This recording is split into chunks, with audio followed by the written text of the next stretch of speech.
La clase de hoy es la unidad 3, taxonomía y crecimiento bacteriano. En esta clase vamos a ver qué es la taxonomía, cuál es la taxonomía microbiana convencional y molecular, cuál es la forma en la que crecen las bacterias, ¿sí? La curva de crecimiento y los productos microbiológicos de carácter industrial. La determinación de la abundancia y la biomasa microbiana, ¿sí? La van a ver en prácticos, son temas que se ven en práctico. También vamos a ver en este teórico cuáles son los factores ambientales que afectan el crecimiento microbiano. Bueno, taxonomía, ustedes muchos ya tienen idea de qué es la taxonomía, es la ciencia de la clasificación, ¿sí? En donde esta ciencia busca ordenar, ¿sí?, a los seres vivos en grupos, ¿sí?, de acuerdo a sus relaciones genéticas y también a su fenotipo. Eso se lo da por las semejanzas que tienen, ¿sí?, entre ellos, o el parentesco evolutivo. A todos los organismos se les asigna un nombre, que está formado ese nombre por dos, ¿sí? Es una nomenclatura binomial, ¿sí? Se le asigna a cada organismo un género, ¿sí?, y un nombre de especie.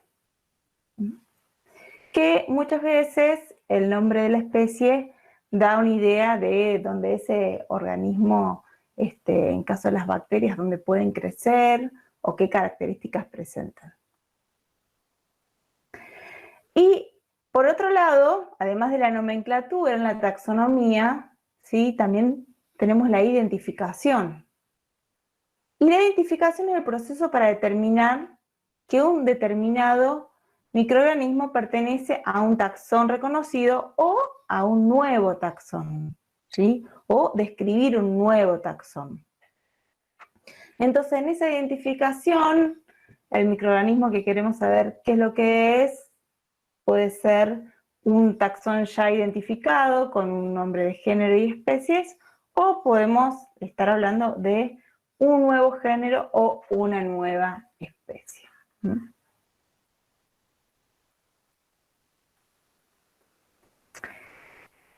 Acá,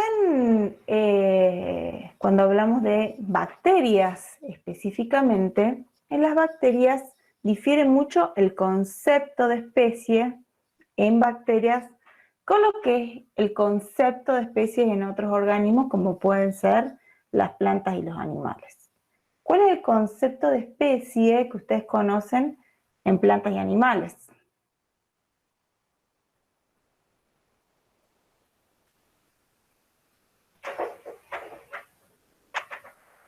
¿Cuál es?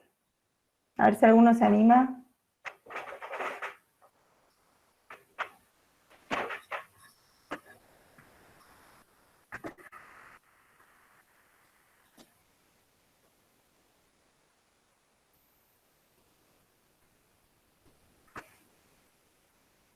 ¿Cuál es?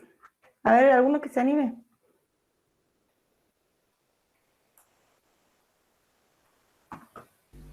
Es una agrupación de individuos por características en común. Sí, pero además de tener ¿No es características género en y común, especie? el concepto de especie en plantas, además de que tienen características en común, ¿qué más lo define?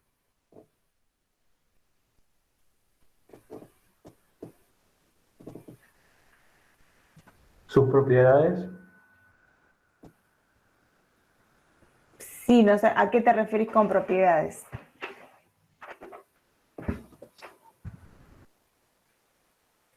¿Se pueden reproducir los individuos entre sí? Exacto, ¿sí? Sí, se cruzan, sí, se reproducen, tienen una descendencia. Eso define una especie en plantas y animales. ¿Y acá qué tipo de división tienen las bacterias? Fisión binaria. Fisión binaria. Claro, fisión binaria, no hay un entrecruzamiento entre bacterias, ¿sí? A partir de una célula se forman dos células hijas idénticas a la célula que las originó. ¿Mm? Entonces, esa definición que se les da en plantas y animales a lo que es una especie, ¿sí?, que se pueden reproducir y generar descendencia, no vale en bacterias, ¿sí? En bacterias lo que se dice que una especie bacteriana es un grupo de bacterias que comparten, ¿sí?, numerosas características en común, ¿sí?, y que difieren significativamente de otras. ¿Mm? No está el concepto de que se pueden intercruzar porque no tienen ese tipo de reproducción las bacterias. ¿Mm? Y acá también entra un concepto nuevo que es el de cepa. ¿Mm?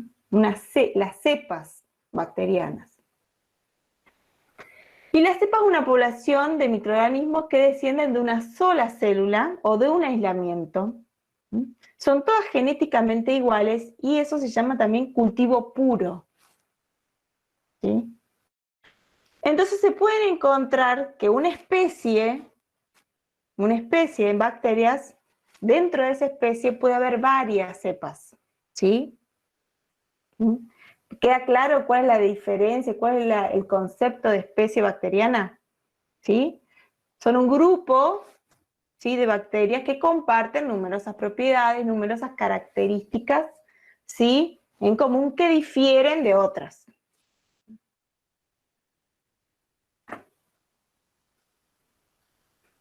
Bueno, y acá para que vean simplemente, bueno, el árbol de la vida, cómo se clasifica, o sea, el árbol de la vida de los microorganismos.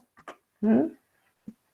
Las bacterias, hay 3 grandes dominios: bacterias, arqueobacterias y eucariotas. Y dentro, bueno, de las eucariotas encontramos animales, los hongos, las plantas. Y tenemos los dos grupos de procariotas, que son las bacterias y las arqueobacterias. Estos son procariotas, ¿sí? Ustedes ya lo vieron en el teórico con Enrique. Ay, me pasé, me fui para atrás. Ay, me voy para atrás.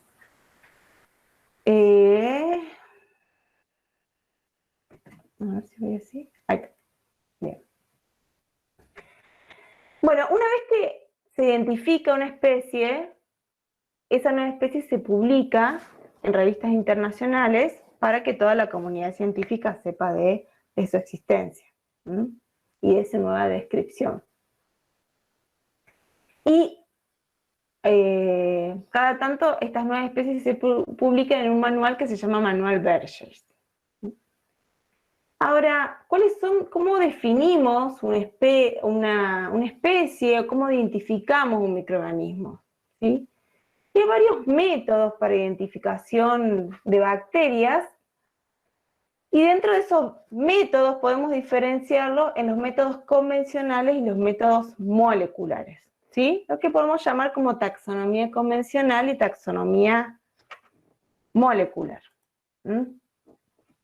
Dentro de la taxonomía convencional encontramos todas las características ecológicas, morfológicas, fisiológicas y metabólicas de los microorganismos, ¿sí? Esto es identificar a los microorganismos mediante todas estas características, ya sea por su forma, si tienen flagelos, la posición de flagelos, si forman endosporas, dónde viven, de dónde se las aisló, qué ambiente es ese donde se las aisló, si pueden soportar altas concentraciones de sales, por ejemplo, si son aeróbicas, anaeróbicas, fermentadoras, qué fuentes de carbono, de nitrógeno utilizan, qué temperaturas de crecimiento tienen, qué productos forman, bueno, etcétera, etcétera. Acá tienen toda una lista, ¿sí?, de esas características que se pueden estudiar para identificar a los microorganismos. o para describir nuevas especies de microorganismos, ¿sí? Acá tienen, por ejemplo, ¿sí? La forma, ¿sí? El tipo de tinción. ¿Qué tipo de tinción será este? Tinción Gram. Una tinción Gram, ¿sí? ¿Cómo se ven las Gram negativas? Rosadas. Y las Gram positivas, ¿sí? Violetas. Y tenemos dos formas. ¿Qué formas pueden ver ahí? Cocos y bacilos. Cocos y bacilos, ¿sí? Las esporas también, ¿sí? Acá se ven esporas, ¿sí? La posición de las esporas, también. Otras características como si forman cápsulas, ¿sí? Ven esto, acá está esto blanquito, ¿sí? Que no está teñido, ¿sí? Son las cápsulas que rodean a la bacteria. Las diferentes características de los flagelos, ¿sí? Son todas características que se utilizan para identificar a los microorganismos. Ahora, muchas veces esas características, ¿sí? No son suficientes para poder identificar a los microorganismos. Generalmente, y vamos a ver después más adelante, lo van a ver en práctico algunos ejemplos, hay algunas bacterias muy utilizadas, ¿sí? En la parte de en análisis de alimentos, en análisis de calidad de agua, ¿sí? Como por ejemplo Escherichia coli, Pseudomonas aeruginosa, donde, bueno, existen métodos y medios de cultivo, pruebas bioquímicas, con los cuales se puede identificar la especie, ¿sí? Pero esto, en el caso de Salmonella también, pero esto está para, bueno, para bacterias que tienen importancia clínica o importancia para detectarlo en los alimentos. Si nosotros aislamos una bacteria del ambiente, ¿sí? O muchas bacterias incluso que se utilizan para determinar el alimento, también necesitan la parte molecular, ¿sí? Que estudiemos la parte molecular, lo que se llama taxonomía molecular, ¿sí? Y la taxonomía molecular se basa en identificar los microorganismos en base a sus moléculas, ¿sí? Como por ejemplo el ADN. Hay tres métodos básicamente, hay, digamos, los más comunes, hay otros también, pero solo vamos a ver estos más comunes, que se basan en la composición de bases del ADN, la proporción de guanina y citosina, la secuenciación de nucleótidos, que es la más ampliamente utilizada, y la hibridación de ADN.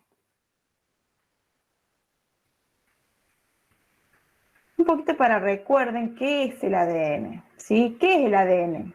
Ustedes ya lo han visto en otras materias. Una secuencia de nucleótidos. ¿Es una secuencia de nucleótidos? Sí. ¿Y cómo está formado? Es una doble cadena. Sí, una doble cadena. ¿Qué más? Antiparalela y complementaria. Y complementaria, ¿sí? Y tenemos, ¿sí? Los diferentes nucleótidos, adenina, timina, citosina y guanina, ¿sí? Estos están en un orden, y ese orden, ¿sí? Es el que determina los diferentes genes, el orden que tienen estos nucleótidos en el ADN.